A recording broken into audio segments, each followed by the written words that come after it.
This is the Right Now podcast with Sarah Werner, episode 139, Taking Down Hustle Culture with Amie McNee.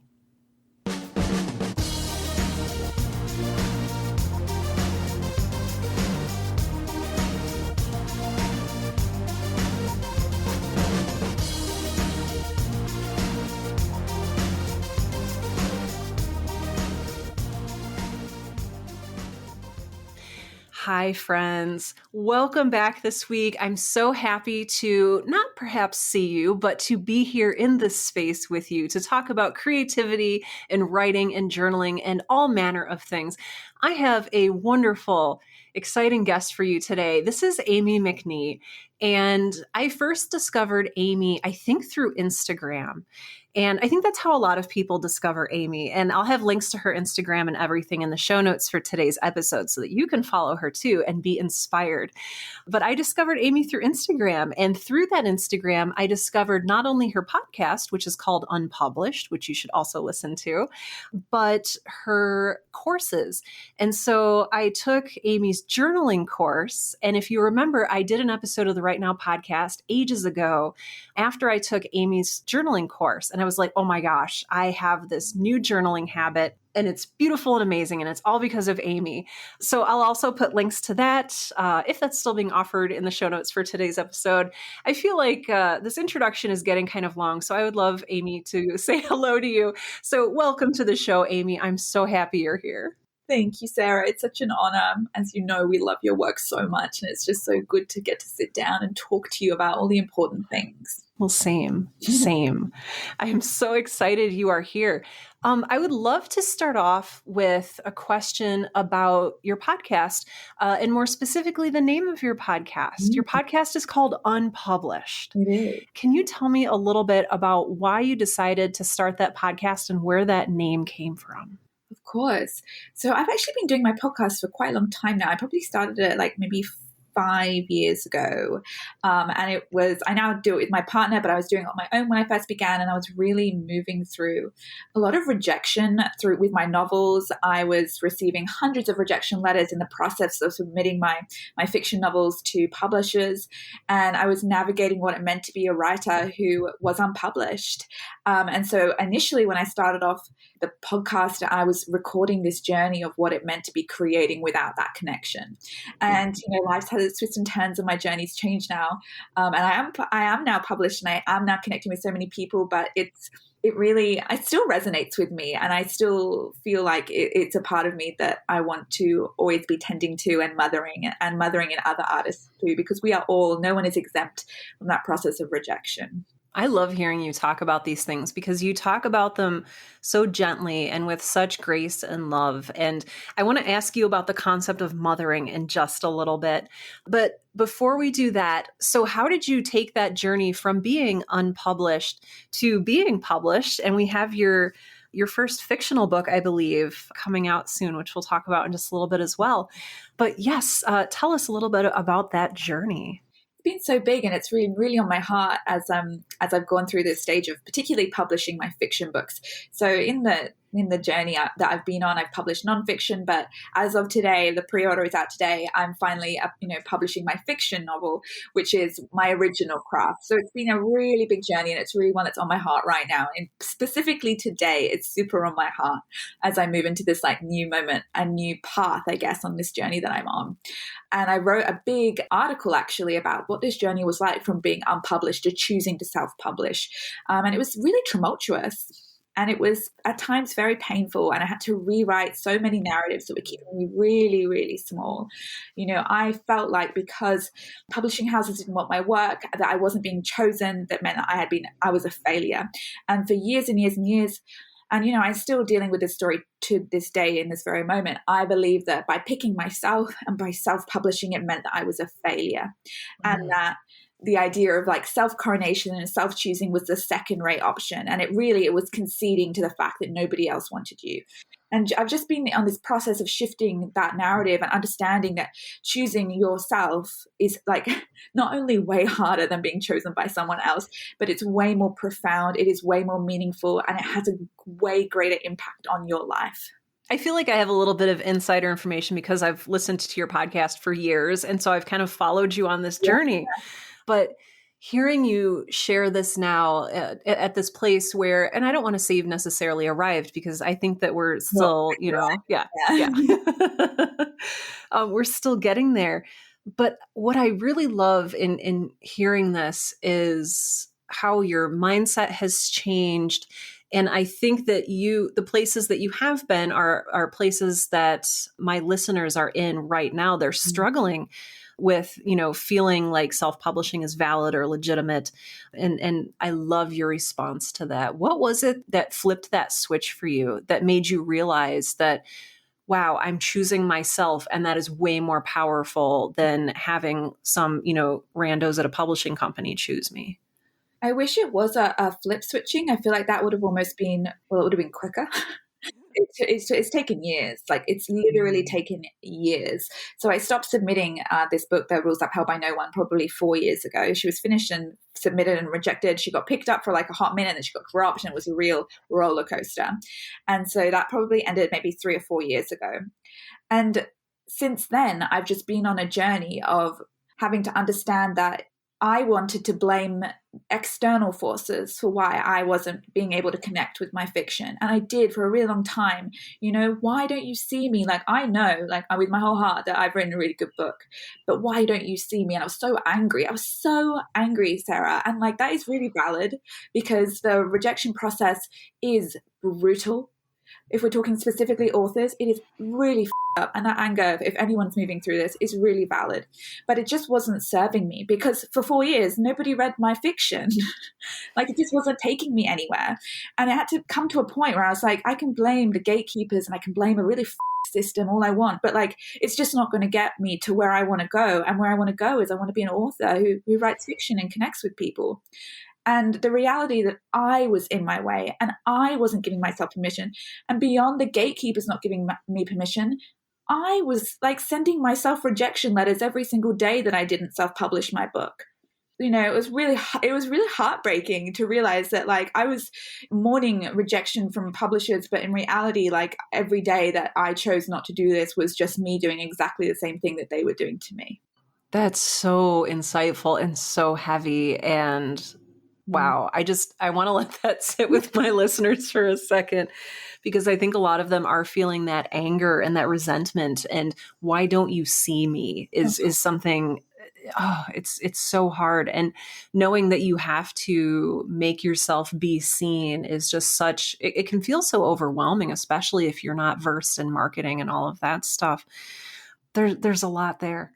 One of the things that I've kind of heard throughout your speech as we've been having this conversation is you talk about your own narrative. And I really love that. You talk about your narrative as a story that you're living while you're creating these other stories. Can you tell us a little bit about that mindset? And just as a curiosity for me, does that come from the journaling?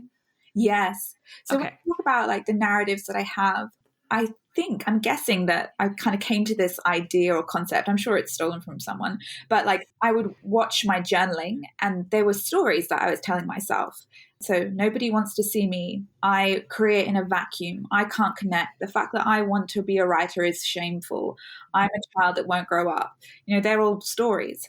And as creators, as storytellers, like it made sense to me to kind of understand the way that my brain was working through this kind of lens of narrative. And all these narratives that I was telling myself, we are storytelling creatures. This is how we function. Like, this is how our minds function. And it helped me to be able to get a bit more control and also a bit of distance from the narratives so that I could be like, okay, that's the story I'm telling myself. Well, is it true? Can I really know that it's true? Can I tell a different story? Is it getting in my own way? Is it keeping me small? These are the questions that I was able to ask when I was able to label them as narratives. There's something so both powerful and frightening about that. Yeah. It's one thing to be completely in charge of forming your own reality, which is awesome. But then there's also, oh my gosh, I'm in charge of forming my own reality, which is horrifying. Yeah. I don't know. Do you struggle with that at all? Or I don't know. That's not a good question. No. I understand what you're saying. Okay, good. Okay. it's an overwhelming realization to understand that you have power over the stories and that it's not an external force, or it's not something intrinsic. It's not like an absolute truth that, that these narratives exist within you. And the idea that you can change them is a huge responsibility, and it's very overwhelming. For me, that's why journaling was it completely changed my life, because it was a really controlled and easy way for me to show up and approach these narratives and rewrite new narratives. I did it every day in the morning. It didn't have to be serious every day. So frequently all I did was just take deep care of myself every day. But it was a method in which I was able to rewrite my narratives and choose the life that I wanted to live. And it was quite a structured way to do that. So instead of being overwhelmed with such a giant concept, which is, I can retell the story of my life, I really saw it in the form of writing. And for writers, you do not need to be a writer for this practice to, change your life. But as writers, we're really good at this. And it's such a beautiful method to start changing the stories that are keeping you small. It so is. I want to ask, how did you get started journaling? Are you one of those people who's been journaling their whole life, or did you start recently, or how did this happen? I have diaries from when I was very, very little. I've always written. I have diaries from when I'm 4 or 5 years old. I would write to my mum every night letters in this journal, and she'd write a letter in reply to me when she went to bed, and I'd read them in the morning. That was my first kind of form of journal. But my first consistent practice, I've been journaling, I think it's 1,290 days or something in a row. And that's the journaling that's changed my life. And I came to that through Julia Cameron's The Artist's Way, through her pages. I had just, my Rules Upheld by No One had just been dropped by a publishing house. I had just lost my job. I moved in with my in-laws. My depression was next level. I had nothing to do in the mornings.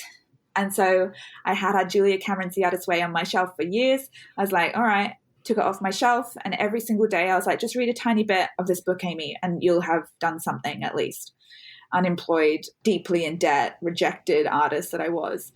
And then I was like, this journaling thing, I'll just try it. And then I literally have not stopped. I love that so much. It's wild. And I love that so much. Everything. Tell me a little bit more about how it has changed things. So we've talked about Julia Cameron's The Artist's Way on the show before. It's fantastic if you haven't read it. Tell us a little bit about how you adopted these morning pages and really made it your own practice, and what that meaningfulness looked like to you. It's a word. So I don't know how I made it my own. I think it took time. At first I was like, Julia Cameron says write 3 pages. So I'm just going to write 3 pages. But then as I started understanding what the process looked like specifically for me, I could see how vile I was to myself. And I started witnessing the stories that I was telling myself, because I had that kind of distance. It's very hard to witness our narratives within our mind. So many of us, and completely reasonably, find it hard to distinguish ourselves from our thoughts. But when they're on the page, there is distance. And so, I'd write it down and I'd reread that sentence and be like, holy shit, I'm so mean. And I was able to start looking at these narratives. And then what happened was at the end of this journaling, I was never holding myself back. I let myself articulate what I was feeling. But at the end of these journaling sessions, I found this new voice that just appeared on the pages, because I couldn't leave my journaling after being such a horrible person to myself. But at the end of my pages, I just found this new voice, and she would always be it was just this gentle, divine, magical voice that would come in at the end and be like, you know what, baby, I know this is so hard, but I'm so proud of you for just getting by the day. And she was mothering me, and she was taking care of me. And it came quite instinctually for me to just take care of myself at the end of my journaling practice. And this way of writing just developed more and more. And I called it mothering, because it felt like a really maternal, gentle, caring voice that appeared on my pages. And she was the rewriting of the narratives. She would sit me down at the end of this vile, you're a piece of shit, why the fuck do you think you can do this? And she'd be like, well, you know what? You were just really mean to yourself and you don't deserve that. She was just this completely new voice that just rescued me from depression, from narratives that were just so cruel, from all the roadblocks that were in my way. So if we are in a place where we find ourselves saying unkind things to ourselves, what does it look like to develop a more caring and nurturing voice toward ourselves?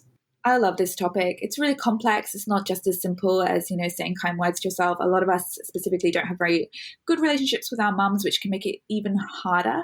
So I often encourage people who have issues with the mother figure in their lives not to call it mothering, to call it something else. It's just learning to be gentle with yourself. And that does not come easily for many of us. And so I've got books and courses about this, and I offer, phrases and words to use, because we've just got to get used to what it's like to talk to ourselves differently. And it's going to be very uncomfortable for a lot of us initially. You're going to not believe the words you're saying. It's not going to feel good. It's going to feel cringy. It's going to feel gross. But this is the process of changing narratives. It's never going to be comfortable, unfortunately. So I always just encourage you to, I love to do the practice of sitting down with my inner child or like a younger version of myself and being like, what did you really need to hear? What weren't you receiving as a kid?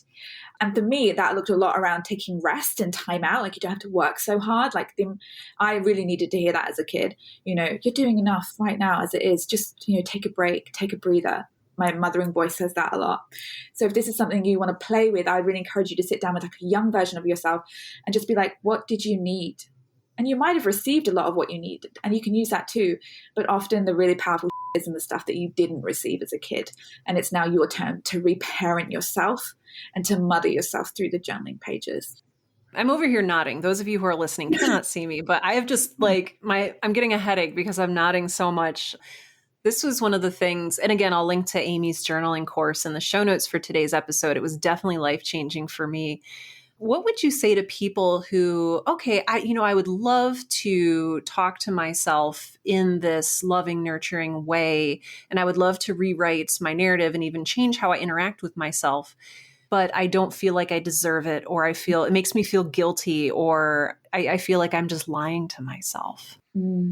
I see you, and this is what it is like for so many of us trying to change that narrative. And this resistance is a sign that, it's time to go on this journey, and it's going to feel really uncomfortable. And at times you're going to feel really guilty and really icky and like you don't deserve it. And you need to notice that.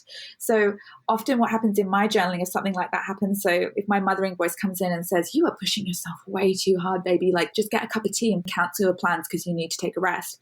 And then my inner critic comes in and says, you think you can take a rest when you do X, Y, and I'll write it down. And I will write it down on the pages, and I'll be like, this is what I think. Then my mothering voice comes back. I really need you to take a breath, Amie, because this language is totally inappropriate, and these standards you wouldn't put upon anyone else.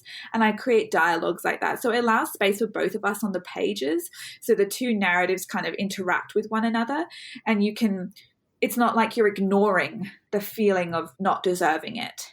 You're interacting with that feeling and acknowledging that it does exist. Right. And engaging with it. Yeah. And I feel like, when you do that, wow, you do get some agency in that conversation. Whereas before, I think the inner critic, you're just letting it tell you things. I realize that a lot of the time, those narratives that are really brutal stem from fear. So just asking yourself, what are you afraid of?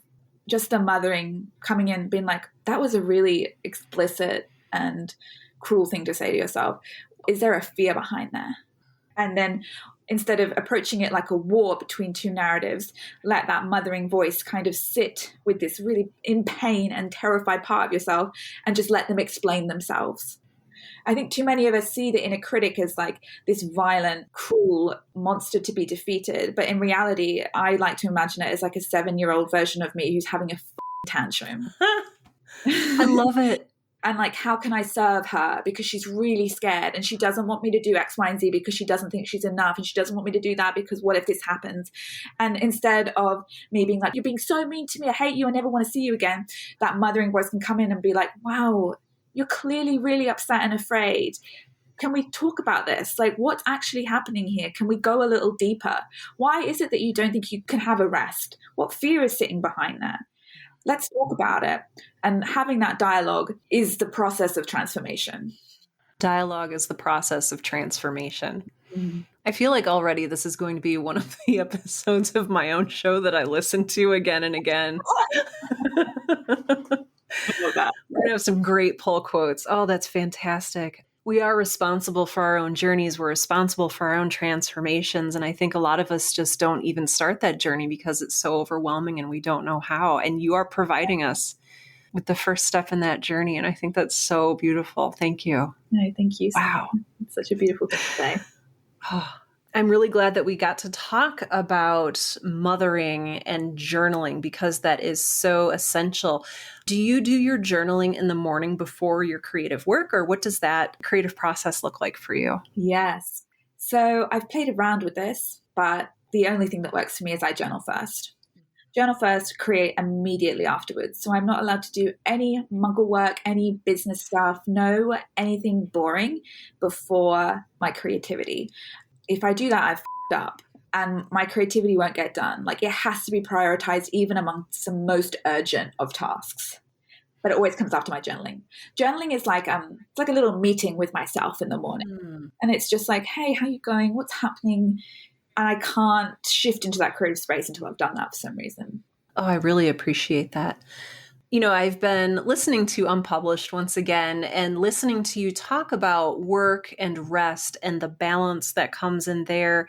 What does your daily schedule look like now? Maybe I should ask about your thoughts on rest first. Yeah, we can talk about that. Okay. My thoughts on rest are big. I mean, for me, my journey with the hustle culture and the obsession and addiction to productivity has been really huge, and it's going on to this very day. I'm finally seeing narrative changes. And just back to our conversation, like, narrative changes take ages. So one of my journals probably takes 3 months to fill. And by the end of that 3 months, I can start seeing maybe hints of narrative change. But like, I've been working on hustle and productivity for 1,200 days. And I'm finally seeing some real evidence that narratives have shifted for me. But it is big work because this one culturally is just ingrained, and you will see it everywhere, and everyone will make you think that productivity equals worth and that rest is laziness. And I had just soaked it into my skin. I don't know why I was so susceptible to those stories, but like, I was obsessed with them. And if I wasn't working, and I was already trying to do something so different with living a creative life, like, I hated myself. I was like, you are a piece of shit. You think you can, spend your days creating, and today you didn't even create. And, the language around that was just so violent. And I became so unwell because I was completely obsessed with this idea that productivity equaled worth. And I've just had to untangle it from my own narratives. Again, I've done it through that mothering voice. I've looked at those fears behind the fears behind the addiction to productivity, how I validated myself through hustle. It's been a really big journey, but I want to live a life where I'm rested, and I want to live a life where I can experience, joy and slowness and work at my own tempo. And I'm finally not feeling guilty about that.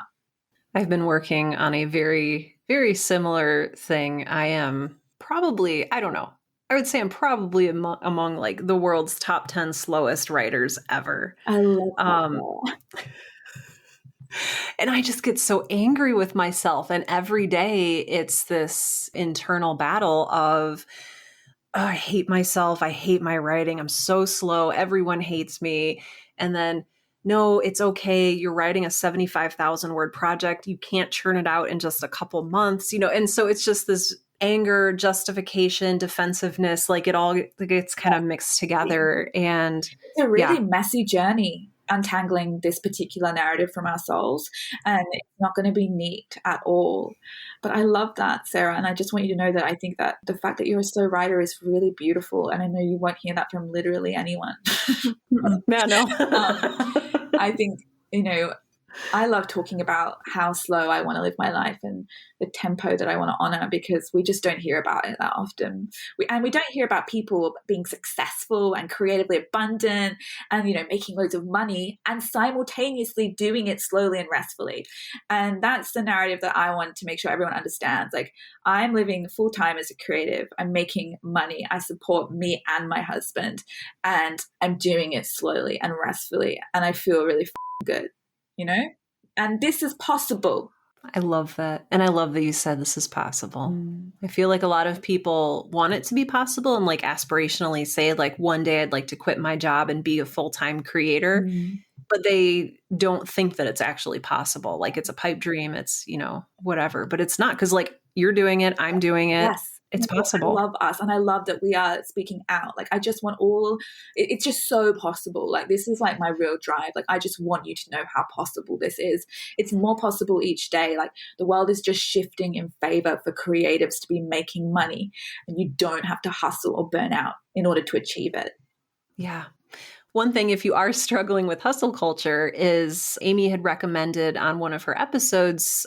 Oh, what is it? Now I'm going to forget. It's by Devin Price. Oh my gosh. The laziness lie? No, they talk about laziness does not exist. Laziness does not exist.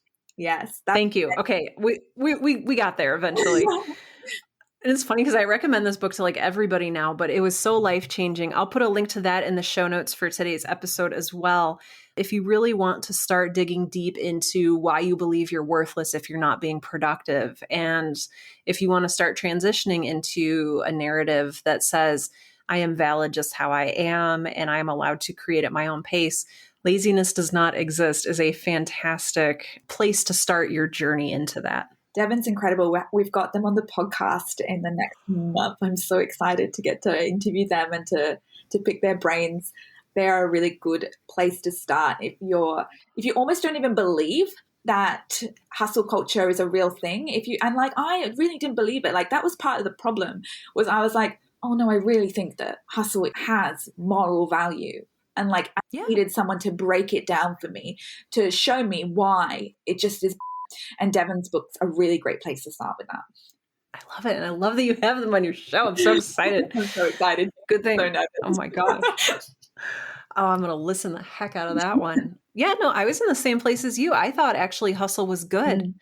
And I have a new episode right now coming out in just a little bit here about, how we drive ourselves into burnout thinking that we're doing something like morally, I don't know, what's the opposite of reprehensible? Morally good, morally, pure. Rewarded for it. I only felt like I deserved good things if I was exhausted. Mm-hmm. Like you have to sacrifice yourself essentially to get anything. And like, that's not what it's about. Oh, I could talk about this forever. This podcast could go for a very long time. Welcome to our 10-hour episode. I'm Sarah.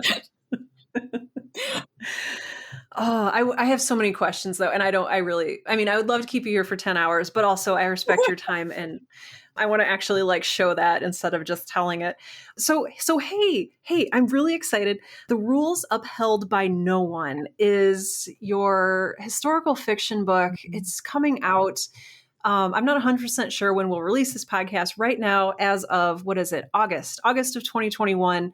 It is available for pre-release and it will soon be available just, I think, Amazon and maybe some other places. It will be everywhere basically. At the moment, it's just a slow rollout. So at the moment, it's just Amazon for pre-release. But next week, September 1st is its release date. So she should be out and about. Oh, wonderful. September 1st. Tell us, so you had worked on this book a long time ago. And it is just now being published. Was there a lot of like downtime between when you finished writing it, or did you revise it amidst all the sending out and rejection letters? Tell us a little bit about what this beautiful book's journey looked like. I wrote this book during NaNoWriMo actually in 2017.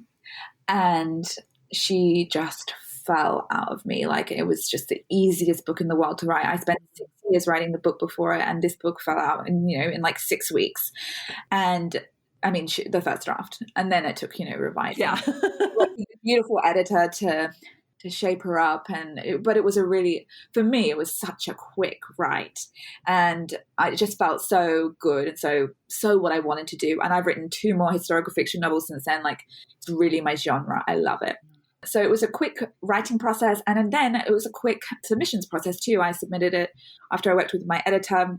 I submitted it to publishers afterwards, and that's when the rejections started rolling in. It got picked out for about a week, and then it got dropped, which was a wild journey. A few people who have been following me for a long time remember that day on my Instagram, because it was like a hot mess of an Amie, as you can imagine.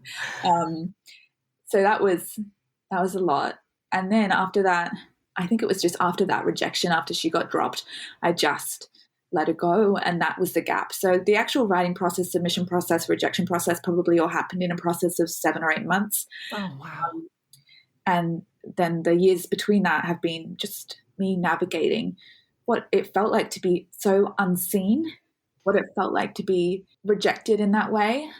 It really affected me. And like, I sit with that. It really did affect me. And I think a lot of writers feel shame for how badly rejection feels. And they're like, oh, have thick skin, gotta have thick skin. It's a really difficult project and process to navigate. And for a long time, it just sat with me. And I knew I had this idea that I didn't want to self-publish because self-publishing was going to mean that I gave up. And that was the narrative I had to fight. And that was three and a bit years of fighting that narrative. And now we are here. What a ride. Does it feel very strange to be promoting a book that you wrote, essentially at a different stage in your life? Is there like a disconnect there for you?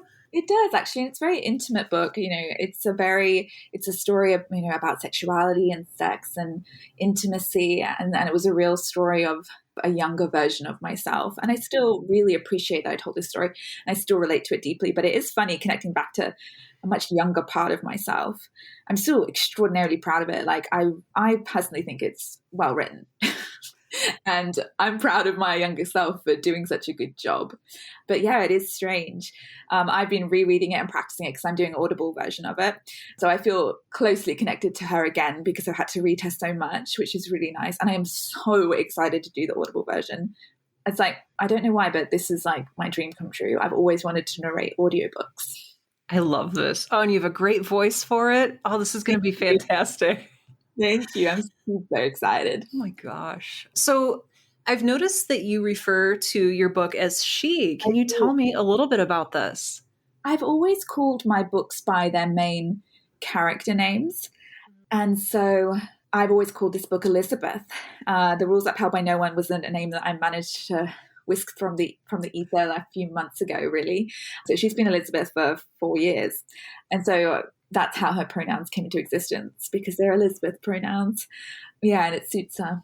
Does that change, do you think, how you relate to the story and to the book itself? As in the pronouns, or the fact that I call her Elizabeth? Oh, both, either or both. It does make me feel like it's almost like not my story, it's Elizabeth's story. Because I in my historical fiction novels that I've written, they're all first person, all very protagonist led, very internal world books about how we grow as people. And so they do feel owned by that main character. And so, yeah, Elizabeth, it feels like Elizabeth's book. But I like using pronouns because they do feel like little entities in themselves, and they call them like my book baby. And I like referring to them. I like just giving them a little bit of a human quality. Reminds me how important they are. I've heard other writers refer to their books as like, oh, this is my baby, this is my book. But I've never heard a writer before who referred to it as its own entity like that, and not in relation to themselves, like as a possession that they owned or created. Yeah, interesting. So I think that's fascinating. Yeah, I've never thought about it in that way. It does feel very separate to me, especially with all the time that's passed. Yes. Yeah, it's really interesting. Yeah, she's my little gal. Oh, I love it. You said you have a couple other books, fiction in the works moving forward. So interestingly, after Elizabeth got rejected, I kept writing. I didn't start writing fiction. I went straight on to a new book. She's called Maud, and she's about witches, the late 16th century. So that's fun. Just over here geeking out. Like she's nearly done as well. Like she just needs a copy edit and she could be whisked on her way. And I'm working on Jack at the moment, which is a story about, it's a mystery historical fiction. I've always been obsessed with solving crimes, and I've always been a big, like, what genre is this? What am I trying to say? Not mystery, crime. True crime, mystery. Yeah, I don't know. Like, it's murder and it's solved. Detective kind of things. So it's like a detective historical fiction, which I'm writing right now, which is really interesting because it's a bit of a genre change, but it's so much fun. And that's set in the early 1600s. And Jack, who is my detective. Ooh, I love it. So you have a background in history. I do. I'm trying to like figure out a way to word this question without like leading you to a very specific answer.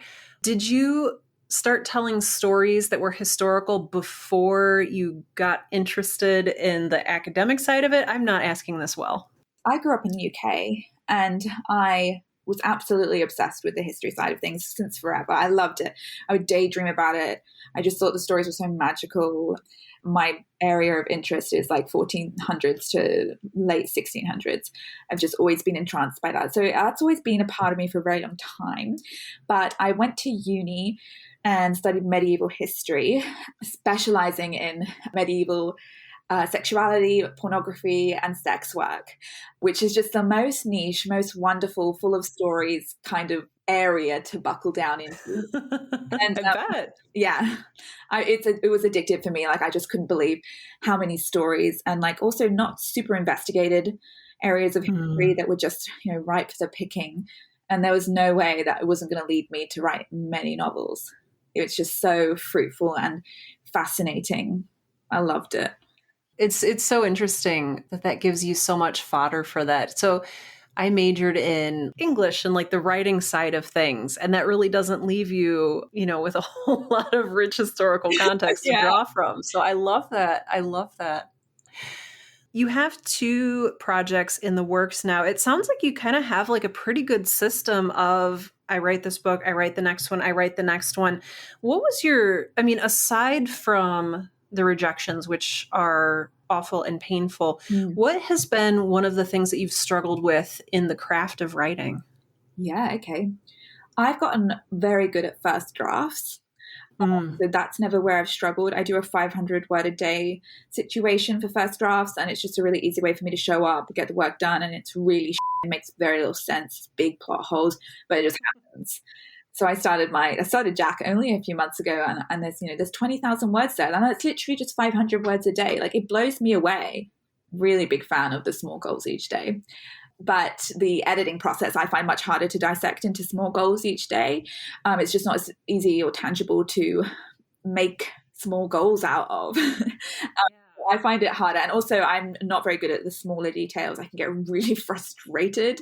And obviously I've just like landed myself with a complete show of first draft, which, was really fun to create, but also makes no sense. And so that, especially second draft, it can be very overwhelming for me. And I'm learning how to break that down into smaller sections, but that's definitely where I'll find myself procrastinating the most. Procrastination. Oh. Can you tell us a little bit about your thoughts on procrastination, please? I can. I think I have a lot of thoughts about procrastination. Well, and Amie has a book about procrastination too, which we'll link to in the show notes. Yeah, so I have a lot of thoughts about this. When I work with creatives, and obviously I've worked with a lot of creatives now, like nearly, I would say like 99% of people, the biggest issue is procrastination. It's really common. I think a lot of the times it doesn't need to be a problem, as in like we don't need to be as concerned with it as we are. We are going to procrastinate. It is a part of being a creative. We don't need to be a to ourselves every single time it happens. Like it just is going to happen. But I do think that a lot of us can become stuck in cycles of consistent self-betrayal where we lose faith in ourselves. We have absolutely no trust in our own word, and we have a very broken relationship with ourselves. And procrastination in a consistent pattern can really cause a rupture in our own faith in ourselves and trust in ourselves. And that's where we need to really look at it and find some healing. And for me, the healing came in the small goals each day, which is the perfect way to rebuild that trust. You say you're going to do something, then you do it. Incredible. The next day you say you're going to do something and you do it. I'm not talking about a lot. I'm talking about like 100 words, or I'm talking about you sit at the computer for 10 minutes. We're just proving to ourselves that we're taking our words seriously and we're healing a relationship that was broken again. Hearing you talk about that is really, really mind-blowing, because I think to some degree I wasn't even aware of how to trust myself, and that I could learn to trust myself again, and that you learn to do that by building habits and proving to yourself that you can trust yourself. Just this issue of trust that's tied up in procrastination, it has just been incredibly mind-blowing to me. Yeah. It was really revelationary to me too when I realized that I was so nervous of my own promises. And I was so, every time, I was like, I used to be really big on making like ridiculous word counts each day. Be like, okay, well, tomorrow I'm going to write 3,000 words. and like the nerves and like, oh my God, I'm going to let myself down. Oh my God, I hate myself. I know I'm not going to be able to do that. You know, that narrative is so damaging to yourself, to the relationship you have with yourself. You know, and I just have no clue why I would do that. Like I was looking back on my stories, like my archived stories on Inspired to Write, and I'm just sitting there telling people, I'm like, tomorrow I'm going to write 3,000 words. And I'm like, why are you saying this? Like, you're not. No. So what do you tell yourself now? And have you noticed that there's an issue with being aspirational or achievement oriented with having a smaller word count that you're reaching for? As in, is it harder for me to reach for success with small goals, or is it harder for me to be... Is it hard for you to make peace with the fact that, like, maybe as somebody who is ambitious, Yes, okay, great. how do you reconcile like a small word count? Yeah. Like, oh, I should be reaching for more. That's a great question. I am so much more successful and I've achieved so much more by having just the most pitiful goals. And I've learned that because it's true. You know, that's, again, you have to prove it to yourself. You have to show it. You have to do it long enough to realize, oh yeah, this is way better than these ridiculous goals. I am extraordinarily ambitious. I just have a drive to want to create, connect, make impact. And it's just within me. And I satisfy all of those desires through small things each day. And I finish books with small things each day. I connect with people with small things each day. Like, it's just the only way I've ever achieved real connection and real success. It's by doing it in really, really embarrassingly small goals each day. And we have to try it to believe it, but it's real. Yeah. So where would you suggest that someone starts? So somebody has a full-time job and they're like, I want to write 3,000 words a day and I only have like an hour before work. So like, what would be a reasonable place for them to start? This is going to be really individual. And I think a lot of people love to, if I say I do 500 words, so they're like, okay, I'm going to do 500 words. But I'm telling you, like, that might not suit you at all. 100 words is incredible.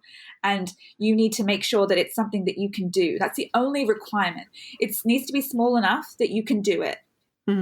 Without any issues. So like 100 words a day, I have creators I work with who do 100 words a day. And again, like, books still get written. You can grow that as you learn to trust yourself. But the whole part of this right now is learning to trust yourself, learning that you take yourself seriously. This is about self-respect. This is about learning that you are respecting your creative ambitions, your creative desires. And we do that by showing up consistently. So it just doesn't matter what your word count is, if we're talking specifically writers here. It doesn't matter what your word count is. All I want you to do is be able to do it. And you're going to be able to grow it over time. But your ego is going to have a big fight about it. And you need to sit down. And again, I would say journal about it, like listen to that ego, because there's going to be fear behind that. And you need to listen to that fear. And you need to take care of yourself and mother yourself through that fear so that you can do this hard work, which is do a small amount of work each day. Beautiful. I want to wrap things up. Amie, where can people find you and your work and your podcast and your books, and how can we support you? Okay.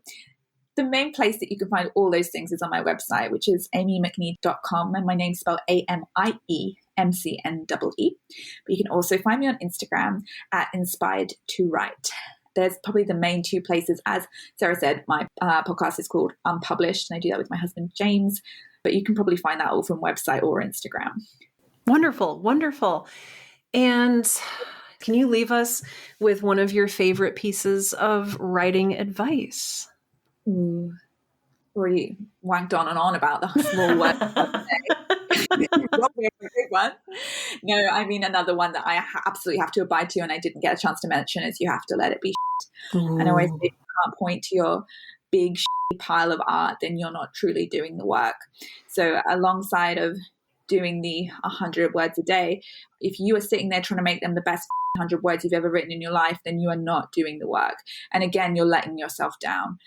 It is a requirement of being a creative that we make bad things. That doesn't mean they have to stay bad. That doesn't mean they have to see the light of day, but it is absolutely a requirement that you make work you're not happy with. And the fact that you think you're exempt is ridiculous. Is that ego again? Yeah, that's right. Mm-hmm. We have, perfectionism and procrastination are always going to be so tightly entwined. That ego is going to want you to write so many words per day, and they're going to want you to have written, to the highest quality. And they are the very thing that is stopping you from being the most profound and abundant author that you can be. Amazing. Amie, you are just a glowing, beautiful beacon of delight. I am so happy that we got to hear some of your words on the show today. Please do visit the show notes for today's episode. I'm gesticulating wildly, hitting my microphone. Click on the links, check out Amie and her amazing work, especially her Instagram and her website, as she mentioned. And Amie, thank you again for spending time with us and sharing space with us today and sharing your story as well. We truly appreciate it. Oh my God, Sarah, this was all I needed today, honestly. I'm so grateful for you. That just makes my day. So this is fantastic.